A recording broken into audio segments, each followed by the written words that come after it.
Welcome back, everyone. Hope you've had some lovely refreshments and ready for the afternoon sessions. Should be some very interesting topics that will hopefully capture your imagination over the next few moments. And first of all, I'm sure it's a topic that, well, I'm certain that everyone in this room has considered at some point or the other: broadening racing's appeal. Quite often, we look to celebrities to lead the way, but it'd be fair to say that that only works when that celebrity brings a certain amount of congruence and authenticity to the table. And racing is now lucky to have that in the form of NBA All-Star Tony Parker. And I had the pleasure of chatting to him last week.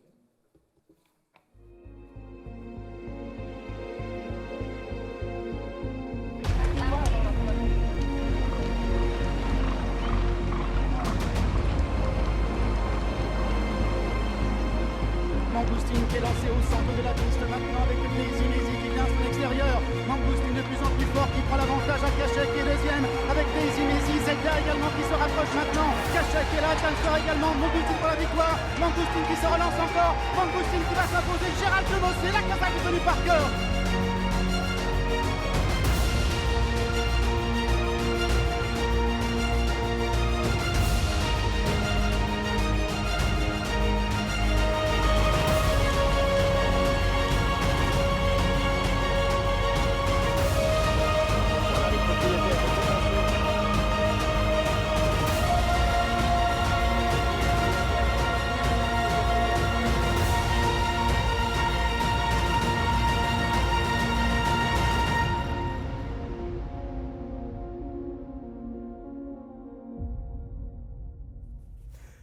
Tony, if we could start with how you first got involved with the sport of horse racing and how you first fell in love with the sport of horse racing.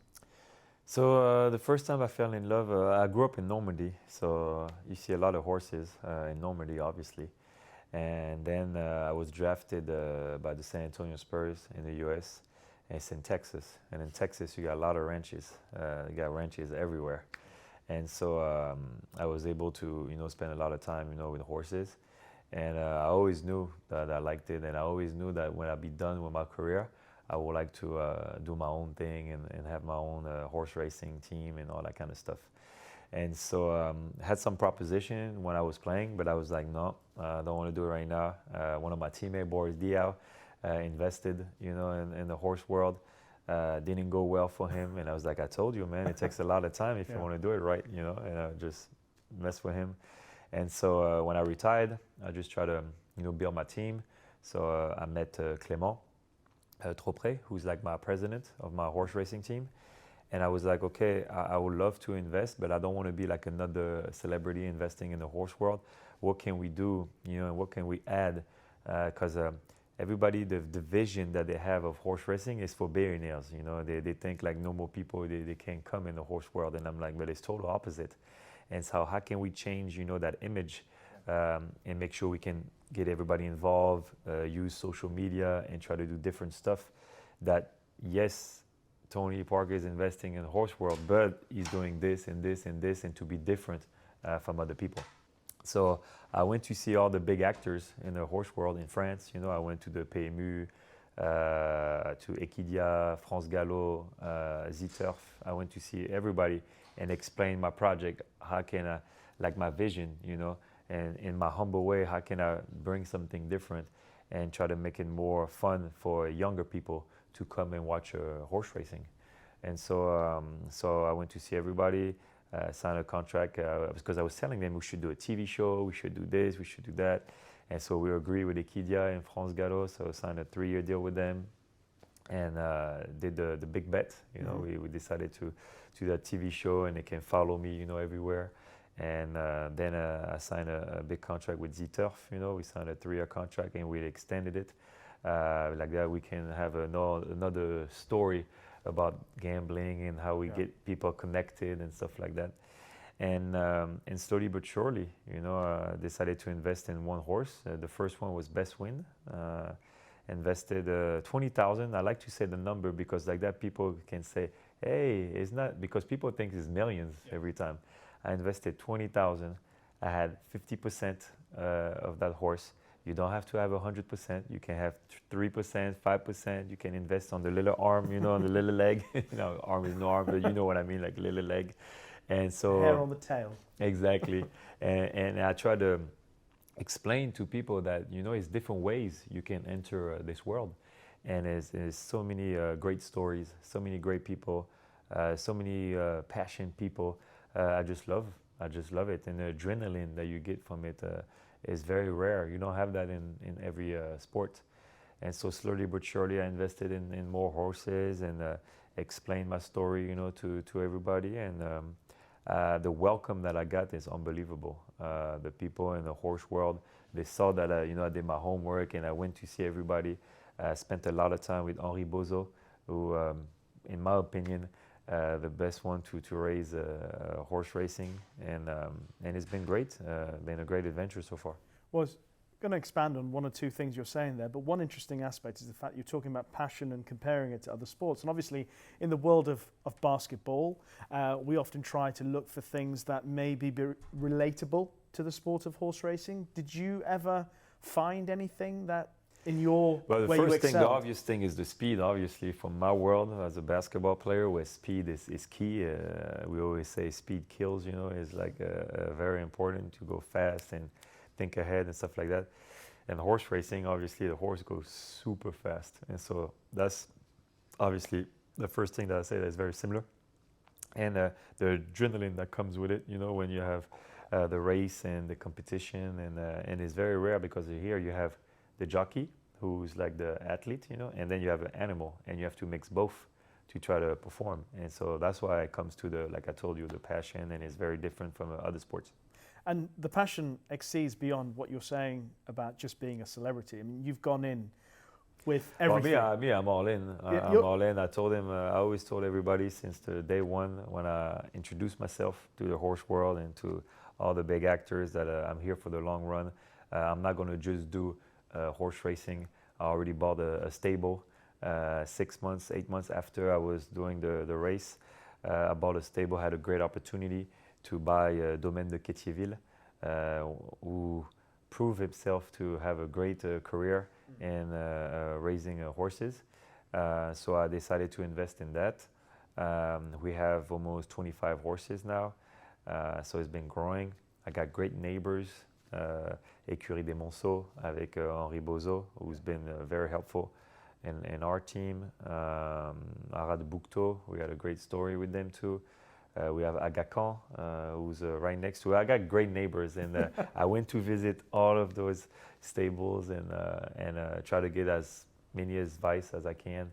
I've been like a little sponge, and learning everything. So no, it's been a great adventure. I'm very jealous of your neighbours. I don't think you'll be suffering for finding a cup of sugar. No, If I you're think I'll be fine. Tell me a little bit about the success that you've had so far, because it's been at a high level quite quickly. Yeah, the success is something that you can't control. It's been unbelievable. Like me, I was just happy when we won with Best Win. It was a Class 2. I was very happy. We were winning the Méden, the first race when you start. When you never race, you have Inédit, and then you go to the Méden. I was running those races. I was super happy, But we work hard. We have a great team. Everybody's super passionate in my little team. And like I said, success is something you can't control, but what you can control is work hard, make sure you're good with people, you build great relationship. And I was able to get into good deals, to invest in horses. And Mangustine was just unbelievable. Came out of nowhere. We knew she was talented, and Henri Bozo was very high on her. Sheikh Fahad was very high on her, who's my associate, in Mangustine. And so I was like, let's go, let's do it. And to see her grow like that and to have that type of success in our first year and a half is unheard of. And people keep telling me after we won La Poule d'essai des Pouliches, they were like, I've been in the business for 20 years, 30 years. I never won a race like that. And so I know I have a great star, I got that lucky star since I've been in sports, but at the same time, we work very hard. But tell me, your success, obviously, with the San Antonio Spurs is well documented. They retired your jersey. That's how good you were. And I imagine you experienced some incredible moments. What was the moment like when you owned a classic winner as she hit the line? I was like, wow, I just won another NBA title. Because when people who doesn't know the horse world and they'll see, you know, I posted it everywhere. I was so happy on social media. They were like, okay, but what does it mean? And I'm like, it's like I won an NBA title in this world. In this world, La Poule is like winning an NBA title. And they were like, oh, wow. They were like, already? I was like, yeah, got very lucky. It might be my only win in the next 30 years. You never know. I hope not, but technically it can be, you know. It's very rare to have those kind of horses because if you look at the horse world, you have people who's been there for like 30 years, you know, they've been investing for the last 30 years and they control kind of, you know, the market and all that kind of stuff. So it's hard to have those kind of horses, you know, or you have to invest a lot of money. And me, I was more like, you know, I want to do something that is sustainable. I want to build a model where anybody can do it. I just want to be like, oh, just throwing millions. That's not our business model in my horse world. Well, on that, we wanted to ask you a little bit about the social media presence, Infinity 9 Horses, the way you promote and market your participation in racing and how the sport can actually do that better in time. Yeah, me, my thing, it was like I wanted to share it. I wanted to share with my fans. And so that's why the first, after best win, I was like, okay, the next horse, I was like, I'm going to let the fans choose the name of my horse race, my horse racing team, basically. And then the first horse, I'll let them choose the name too. And so we have a bunch of names, fans, they were very active. It was really nice to see how involved they got with the naming of my horse racing team. And so Infinity 9 Horses won because I got a lot of Infinity 9, you know, I got Infinity 9 Sports from my whole group. My group is Infinity 9 group, you know, so it was funny to see my fans choosing that name. And then the first horse was Best 16, so because Charles Leclerc, the driver from Ferrari, he threw that name and the fans loved it. And so I was like, okay, so we're going to call it Best 16. We had some nice success too with Best 16, won a bunch of races. So it was the beginning of me interacting, you know, with my fans and doing something where everybody can connect. And through the TV show and through all my interviews, they can see that the horse world it can be for anybody. Yeah. When I go with my kids, I didn't know that they had parks and inflatable stuff. You know, it's a lot of stuff you can do, you know, to have fun with your kids. And at the same time, you can see the best horses race at the same time. So I always tell my friends, that like, you can go to a normal park or you can do to another park, but at the same time, you have the most unbelievable best horses racing. At the same time, you can enjoy the park. Oh, this is... And so every time I always say, like, you go to a beautiful day and you go to those beautiful places like Longchamp or Deauville, Ascot, not too far from London. It's beautiful places and my kids love it. Well, I mean, you're doing a great sales pitch again. I mean, you mentioned about the work you did with France Gallo and Equidia, promoting that involvement in racing. Just a bit more about the background on that and why you feel it's important to market the sport to a more diverse audience. It's my personal opinion, but I think it's nice to diversify. You know, sometimes, like I told you, the image of the people is like the horse world wants to stay between them, you know, and is very secluded, and they don't want to open up. But then when I talk with them, they're like, I would love to open up, but just they don't know how to do it, you know, because it's very kind of old school, kind of, you know. So, but to open up, you have to open up to the new generation. And sometimes the new generation, to give you an example, they don't want to wear a suit and a tie all the time, you know what I mean? They don't want to wear a tie, you know. And the first time I put a nice shirt, but I didn't have the suit, you know. I had a little nasty article, you know, it's like, oh, Tony Parker, how can you not be on the suit? I'm like, man, I'm in the suit all the time. I go to a horse racing, I wear the suit, I wear the tie, you know, especially if it's l'Arc, you know, obviously it's tradition, you know, you go to Diane or Ascot, of course, but can we find a little happy middle? It doesn't have to be all the race, you know. Some race can be like, you know what, we're going to open up and today you can dress however you want. We're going to open up to the new generation, younger people. You can wear a nice shirt, you know. I think it's somewhere where I can help and try to find a happy middle, because if you say you want to open to other people, but then let's do it all the way through, you know. And if people come to the races and they feel comfortable, Exactly. then they'll come back again. Exactly. Which is an excellent idea. Now, That's why I say we have to find a happy middle. indeed. Because me, I'm all in. L'Arc, Ascot, yeah, let's put the little hat and put everything. I have no problem with that. I love it. Especially when it's really hot, though. The hat becomes. You're like sweaty as hell. Tell me. You've worked obviously very hard to promote racing to a wider audience, but you mentioned Charles Leclerc, and some of your other friends have got involved as well, a former teammate. How did that all come together? Do you feel that other athletes, other top athletes, are drawn to racing and the attraction for them? I think most of them, they don't even know about it, to be honest with you. I don't think they know about it. And so me, my friends, because I'm on social media and I share with my friends, they're like, oh, okay, so how do you do it? How do you go into this world, you know?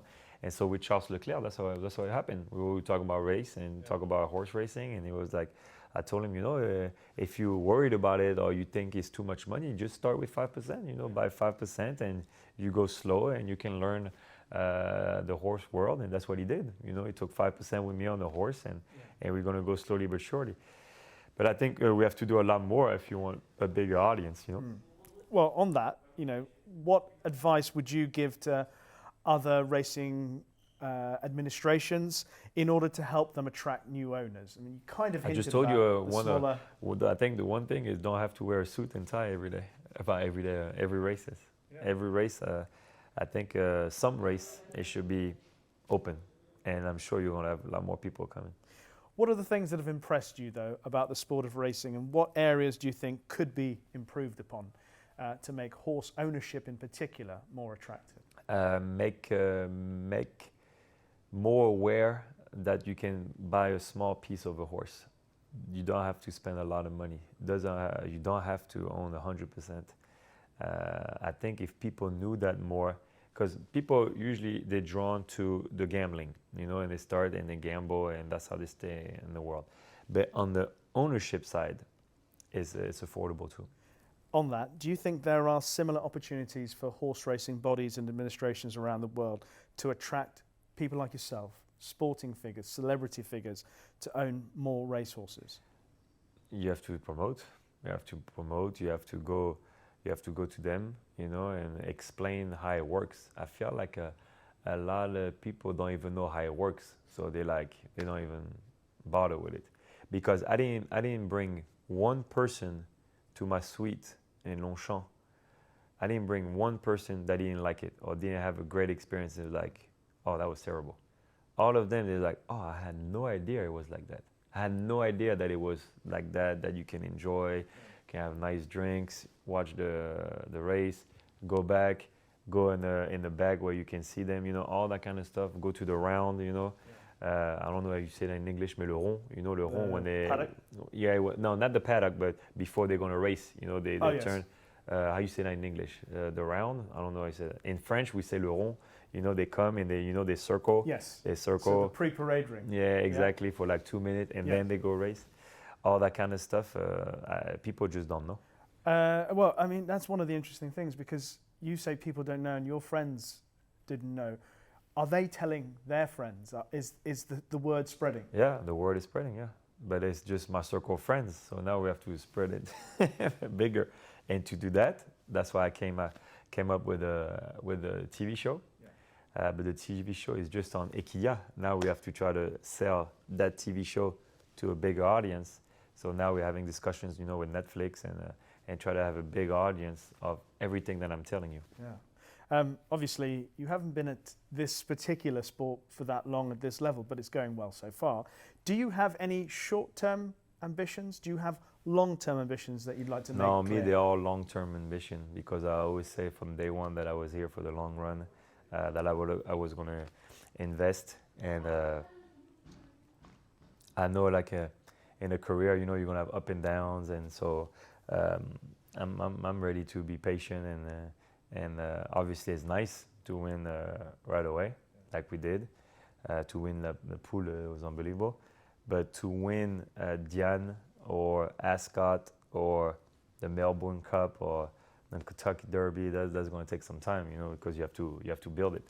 But it's been pretty unbelievable so far. That after a year and a half, I did all the big race in France, did Ascot, and then with Zelda, we're gonna run in the U.S. In New York. It's pretty cool that I already did 3 countries, and I just started. That is impressive. Do you feel one of the reasons why you've been a success is because, and I mean this in the most positive way, because some celebrities come into it and they have a little taste of it and they enjoy parts of it. But do you feel your success in it so far is because the congruence, the full wholeheartedness, you know? Yeah, I is a major think factor? you can fake that. You know, people really feel if you're serious or not, and then you just have to put the time.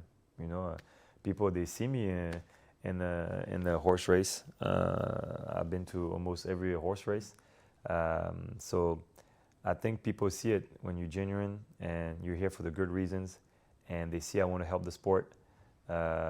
Last week I was doing a master class where I was hosting. You know, it's going to be a new thing that we're doing on Equidia, because we did already 12 episodes, you know, with the TV show, season 1, season 2.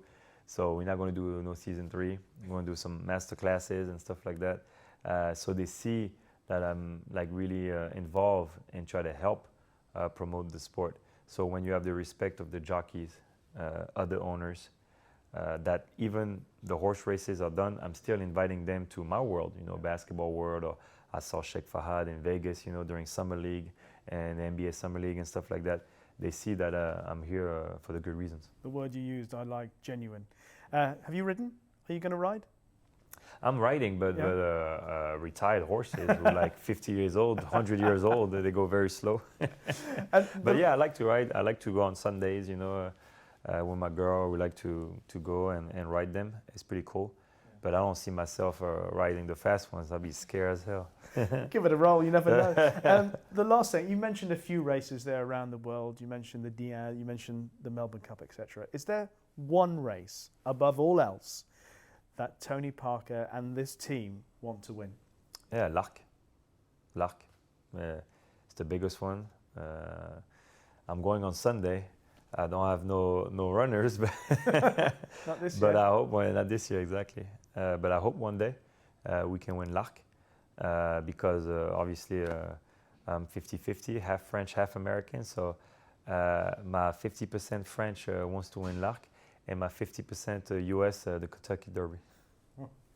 That'd be a dream. Got to dream big, you know. I always tell my kids, we're in my academy today, and I always tell my kids, if you tell your dream to somebody and he's not laughing at you, you don't dream big enough.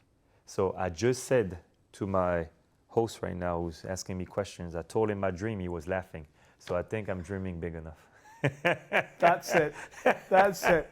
What a double that would be. The Kentucky Derby and the Arc de Triomphe. It would be something special. Well, I'm 50% British, 50% Caribbean. Okay. I would wish you the best of luck winning both those races. Thank you. I've always dreamt about winning the Arc myself. I mean, Thank I'm you. never going to do it unless, of course, I can get a small tail. Exactly. Tony, thank you so much for your time. Thank you. I'm sure you'll agree, what an engaging character. And I could always do with someone explaining to me what a round is at some point. I think between us we worked out it was the parade ring or the pre-parade ring, but not entirely certain. I think we fudged that a little bit. But some extraordinary thoughts from Tony Parker there, and I think the word that he used in that interview about being genuine about his cause is something that we can definitely reflect on. And to further this conversation, we now would like to invite Emmanuel Vacher, the Chief Marketing Officer of the PMU, and Julien Levelin, Associate and General Manager of Buzzman, the creative agency responsible for a number of PMU campaigns, including that with the footballer Antoine Griezmann, and they're about to make a presentation. Thank you, Richie. Hi, everybody. Thank you for welcoming us to testify about what we've been doing in partnering with celebrities. This is a quite humble way. We would like to talk about what we've been doing, just sharing some examples on what we've been doing with Antoine Griezmann, because that's the one we chose to work with. I assume everybody knows Antoine Griezmann.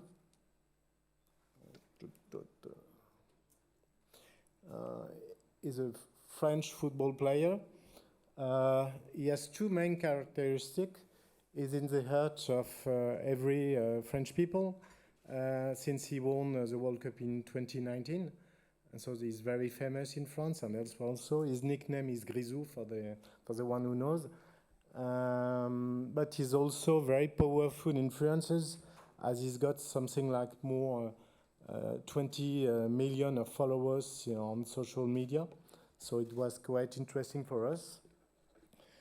Buzz is a genuine fan of horse racing. This comes from his family. It was transmitted by his father, who is with a punter. He lives in Burgundy, and he was not grew up in Normandy, but in Burgundy, which has some other kind of assets. So he spent many times at the racetracks during weekends. So he is quite involved in horse racing. In 2019, he founded his own team and he bought a stable. He currently owns something like more than 20 horses. So that's a true passion, and this was something of importance for us. And he came to us in 2021. So this is a sign which meant a lot to us, because he called our CEO. This guy has many opportunities, so he could have deals with as many brands as he would like, almost. But he called by himself because he was likely to do something for horse racing. And honestly, the money was not at the first point of his interest for PMU. And so we've been discussing with him and trying to define a kind of long-term project. Tony Parker mentioned how important long-term was. That was the same kind of thing with Antoine. We signed a 2-year deal, and it's about to be renewed. And what have we been doing with him? Finally, is almost everywhere in our communication, because he's likely to share his passion. And this is something of which is really important for us, because we have to have people feeling that he's likely to share. That this is not only because of money, because of that kind of things. And this is what Julien will explain you later. I think to some extent, we succeeded in having people feeling that he's likely to do that because he likes it, and that this is a genuine feeling. So this is everywhere in our communication, both in the branding part on your left, but also, for instance, at the point of sales for promotions. So using a QR code, you can scan the QR code and then go to the tips being provided by Antoine himself. And so he was helping us in attracting the subject of the conference is broadening audience. So he was really helping us in attracting new punters. We use them also for social media. You will see some examples later on what we've been doing. What we've been looking for is to have him trying to simplify and show that it was not that complicated that people are saying always. You will have a short video where he's explaining what a simple is. Simple is a French name for win. So you will see that later. And he was also helping us in terms of public relations. He was supposed to come to the ARC this weekend, but unfortunately he was not able to attend. So he's helping us for our relations for both punters or partners coming from pointers also. So this is a kind of 360 partnership that we've been developing with him for 2 years now.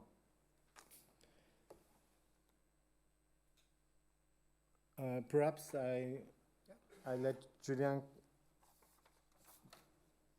comment the... Yeah, so what was important with Antoine is that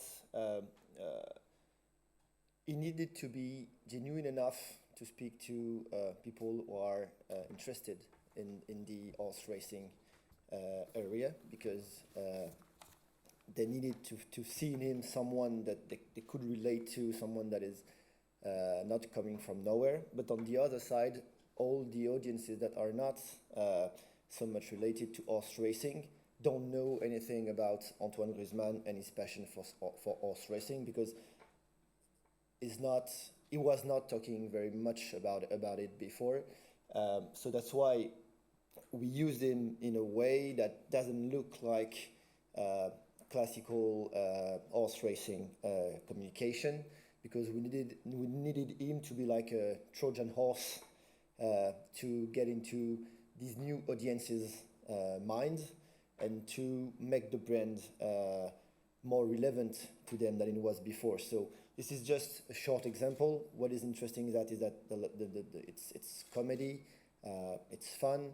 It doesn't talk that much about horse racing. I mean, not in the technical way. It's more about the emotion it can provide, and these emotions anyone can relate to.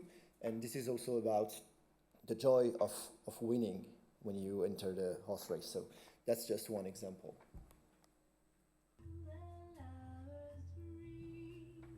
Antoine Griezmann, ambassadeur PMU. Quoi? Super Antoine, on va regarder le haut du corps, tu peux te lever? Ok. Est-ce que je pourrais avoir le sel, s'il vous plaît? Avec plaisir. Tu lèves le bras bien haut? Comme ça? On s'est pas compris. C'est juste du sel que je Ah, veux. pour Seb. Désolé. On va mettre une petite musique. Hein? Antoine, on va y aller nous maintenant, hein? Non, il entend rien. Attention au numéro 17 qui attaque dans le virage, le numéro 17 qui fait la différence.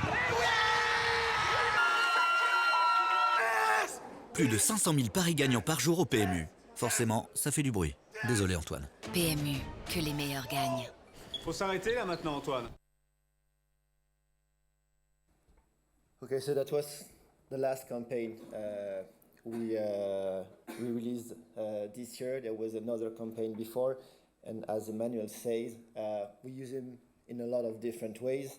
We also use him on the retail. So there's like commercial activities that are linked to him, either to launch a new product that is called Question of the Day, and that are like very easy question to understand, to answer, sorry, that are not bets, but are like questions about the horses, the jockeys, etc., so that everyone has the chance to answer it. And we use him to launch this new offer. And of course, we also use him on social media, where he has a huge audience. And likewise, it's really about like to make the horse racing world more accessible to audiences that are not into it already. So this is a very short example. Like, it looks like the kind of videos that you can find on Instagram, TikTok, or whatever. All those things that maybe are not so common in the horse racing world, but that is the way like this audience relate to brand. Ouais, coach. Oh, désolé, j'abuse peut-être un peu, mais c'est quoi le plus dur pour parier aux courses hippiques? Ouvrir l'appli. Non mais déconne pas, oui, merci. Non, je te parle moi, parce que là, il propose de jouer un simple. C'est quoi un simple? C'est pas une combine pour me faire perdre. Joue le simple. Une course, un cheval, un vainqueur, y a pas plus simple. Ok, ah oui, non, ok. Bah si, raccroché. Ciao, coach.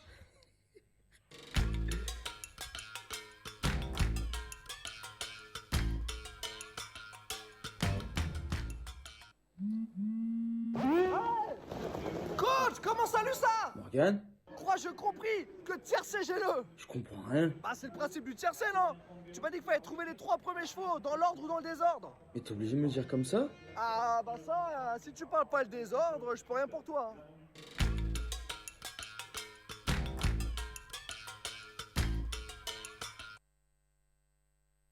So yeah, that was a few examples, and we have some results. Of course, business results are harder to verify. So it's more results that are focused on the perception of the brand, the perception of the partnership between PMU and Antoine Griezmann. I'm not going to go into the details of every figures, but what is sure is that it has results. Like, for people, it's quite pleasant to see Antoine Griezmann associates with the brand PMU. And before that, like, the advertising figures for PMU were more splitted between those who like it, those who don't like it. In this, by using Antoine Griezmann, you can reach a broader audience because it's done in a way that looks genuine to both sides of the audience, both the one that are related to it and the one that are maybe a little bit more distanced.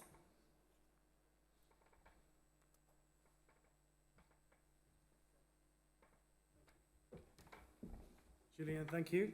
Thank you for taking a seat. Yes, obviously this session now we will be taking questions from the audience as well. So we have our friends with microphones on, but I'm just going to start with a couple of questions for you both, and starting with the subject of Antoine Griezmann.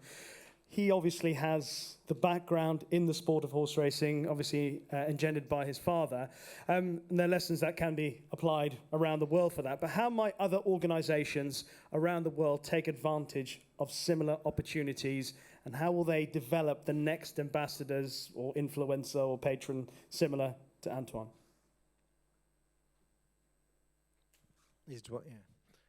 I think there are two main things. First one is long term. Again, because at the beginning Antoine was not that easy or that familiar with comedy, so he learned how to play on TV, that kind of thing. So, and there's some things that makes the result more better now. And next thing, perhaps the fact of having a link with horse racing to some extent. It could be your uncle, your grandfather, or it could be a small one, but I think that to some extent it makes the partnership more authentic, and that's what people are looking for to some extent. So on that, I think both Antoine and Tony Parker mentioned the word genuine. I think we all resonate with that. Is that something that must come naturally, or is that something that you think you can put into those celebrities? Is that something that they can learn or they can acquire over time?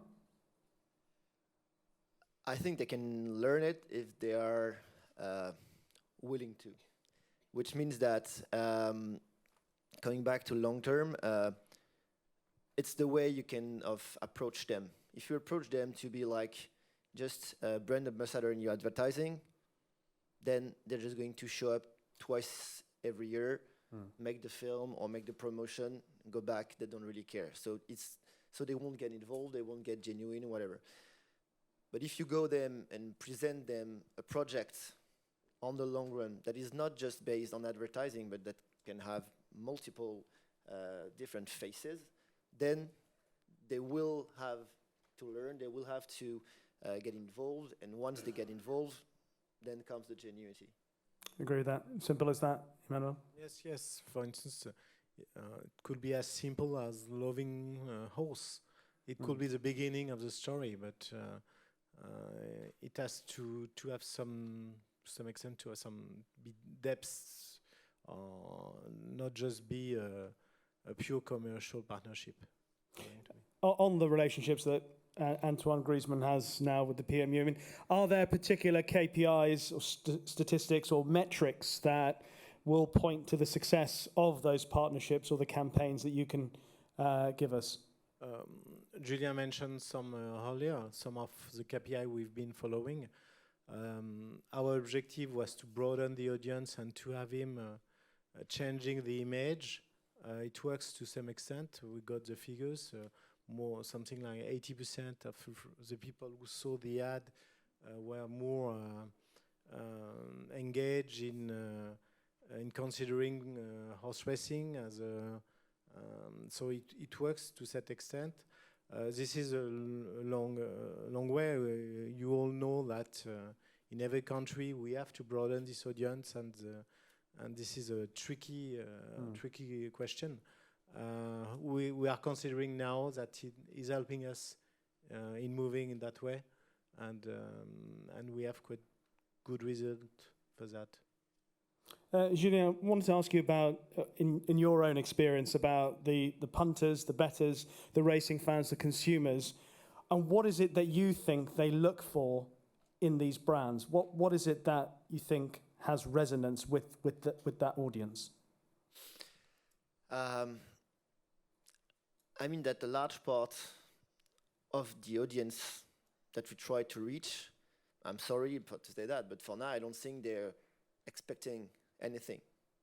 The first step is like, how do we just make them care and just have more interest? And that's why someone like Antoine Griezmann is useful, because then it brings you something you're familiar with, when a lot of people have nothing in common, or they know nothing about the horse racing. So if we don't make a step toward them, we cannot expect them to do it from out of the blue. So I think that the first step is from the horse racing world to maybe show a more open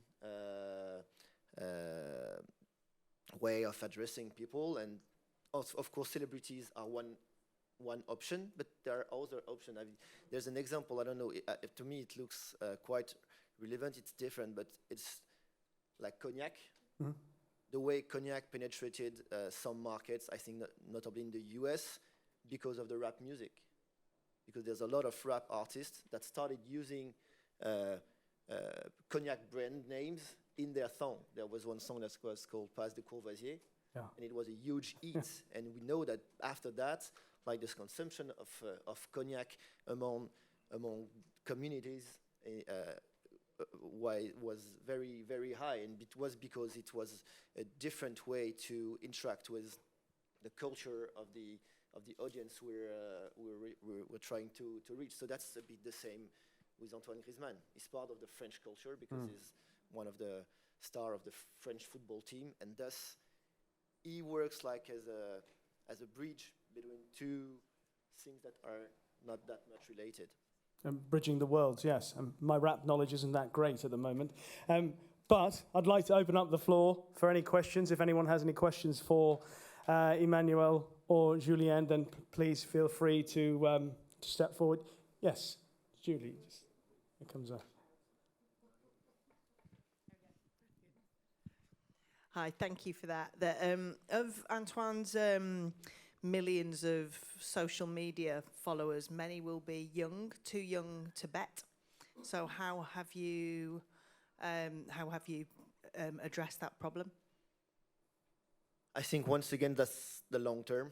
So we don't think like when we start working on Antoine Griezmann that you go from non-better to better in a very short time. So, but if you're 14, 15, and you start to get an interest in the PMU because of Antoine Griezmann, after a few years, when you don't have laws that stop the betting advert going to young people. Yeah, we do. We do, of course, but in the advertising that we do, we're not particularly aiming young audience.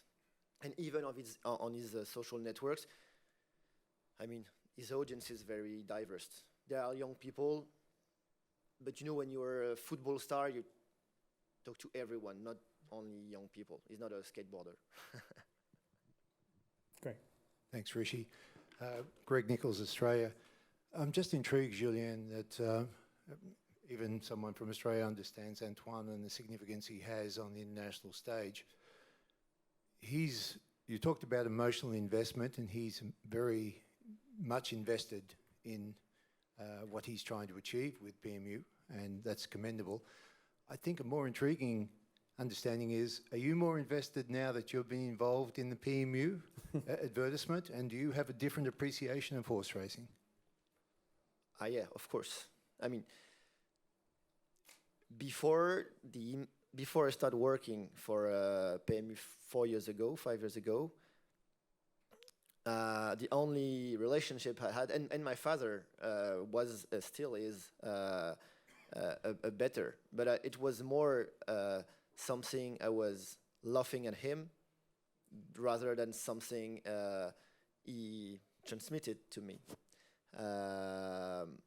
Because I never tried to see exactly what it was. Maybe he did not make the effort too. So why I don't know. But maybe he didn't want me to get into it. I have no idea. But what's sure is now that I'm involved into the PMU, the way I look at horse racing is completely different. And if the difference is like 5 years ago, you invited me to go to a race, I would have made up something not to come. Now I'm happy to go. Intriguing. I enjoyed that. Any other questions for Emmanuel and Julien for the moment? Yes, V. Here we go. Thank you, Rishi. So the question I would like to pose to you as well, Rishi, when we talk about short, medium, and long term, what's the period of short term? In business, short term is 12 months or 24 months. So when we speak short, medium, and long, what are we talking about from a time perspective, number one? Number two, those statistics on Antoine Griezmann's is quite all above 75 to 80%. Ultimate test for all this to work will be your total turnovers. So has there been any growth in total turnovers, or what are you expecting? So when you have a plan, what is your expectation? Will turnovers increase by 15%, 20%? That's your ultimate test. Otherwise, it all becomes a slide. Thank you. Okay. First part of your question, terms. I think that at least 2 years, I think. So you have to consider at least to go 1 year and to have something more developed in time. And regarding the second subject, our key KPI is more does it help us in bringing people to have an interest for horse racing rather than directly be able to count euros on what they make, but at the end, that's the objective. So it's one of the things we are doing to try to recruit new punchers, but that's not the only thing. And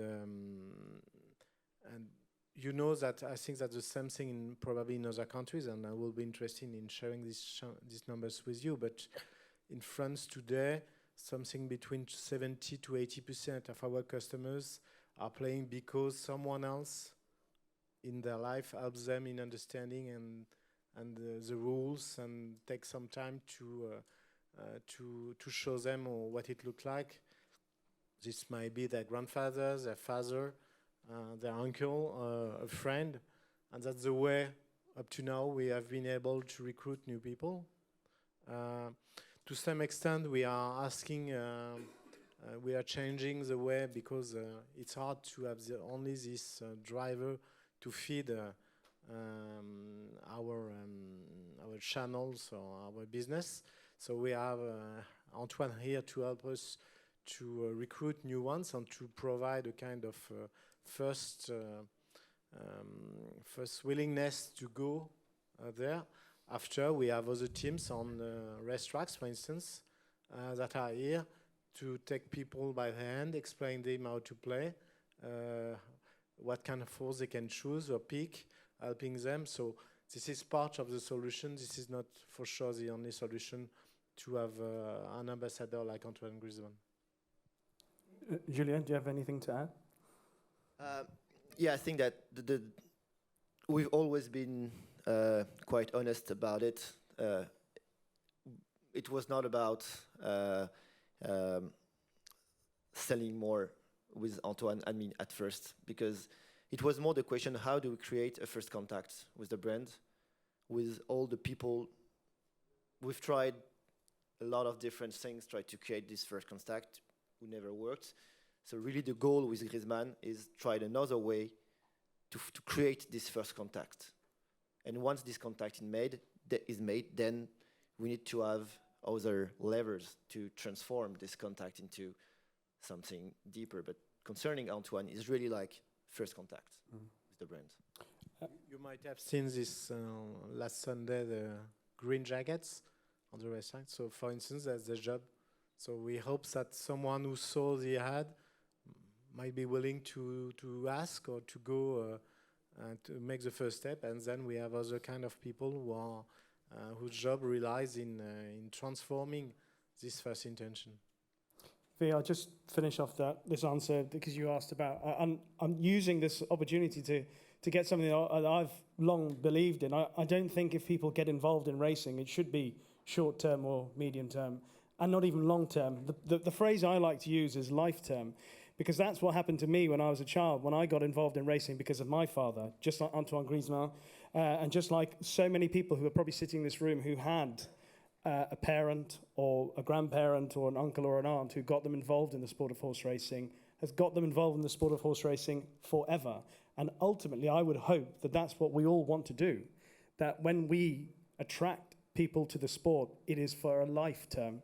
That probably sounds, I'm not sure you want to market life term as your way forward, but that's how I see it. And I hope that, through families and the influence of families on a race course bringing their children to the race courses, that's the way we create the generations of race goers way beyond when we're gone.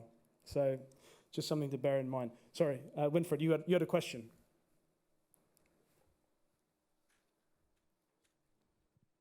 First of all, thank you for the excellent presentation. And I think it's very clear you want to create awareness and demystify racing, and you have the first contact. What I found interesting is if you have created this first positive impression, how you, from a digital experience, how you connect then further.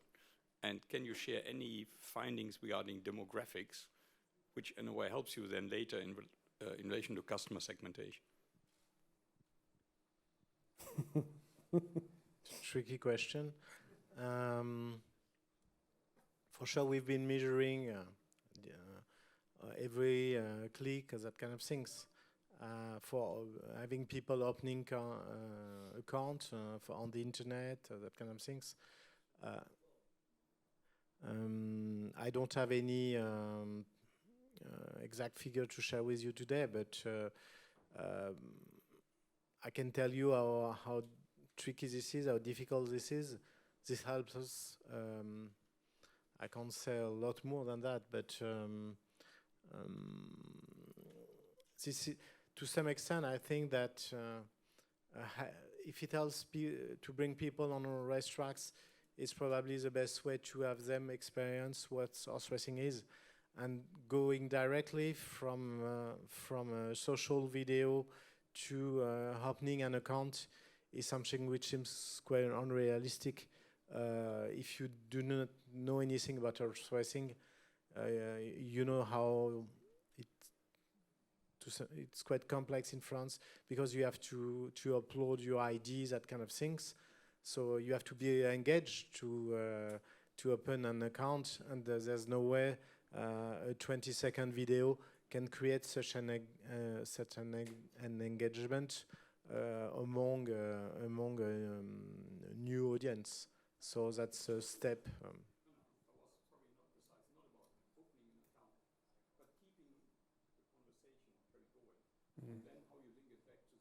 So that was more, because account opening is probably a little bit more further down the line, if at all. So we are retargeting them. We have so there's a lot of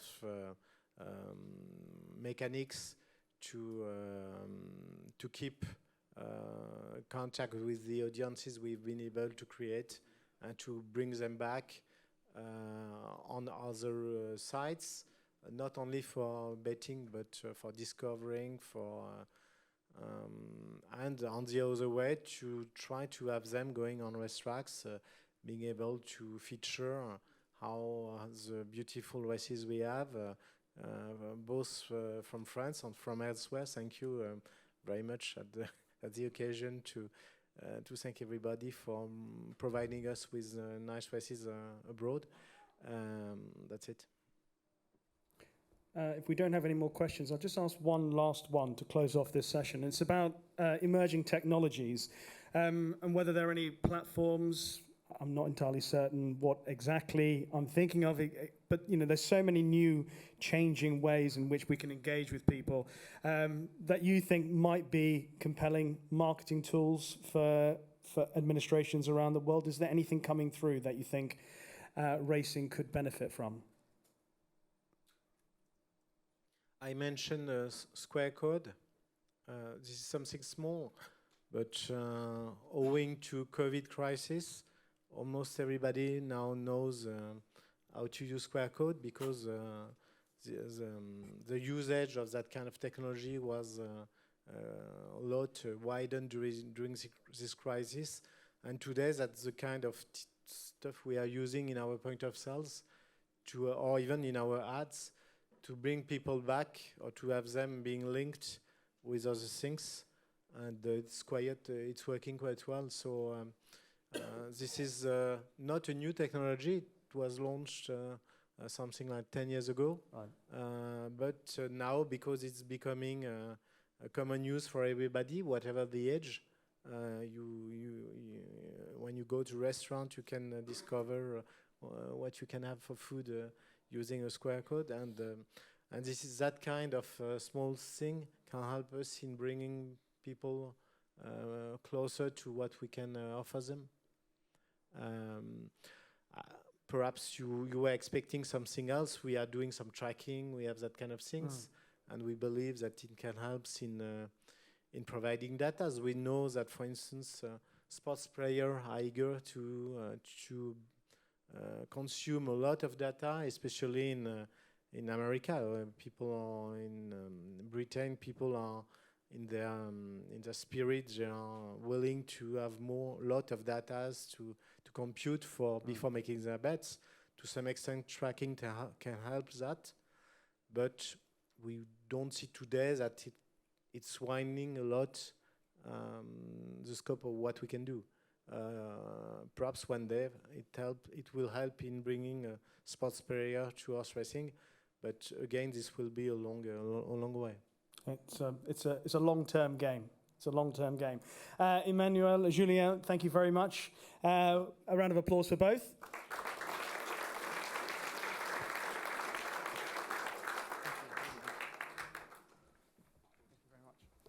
And of course, our thanks to Tony Parker as well for his involvement in the sessioning on broadening racing's appeal.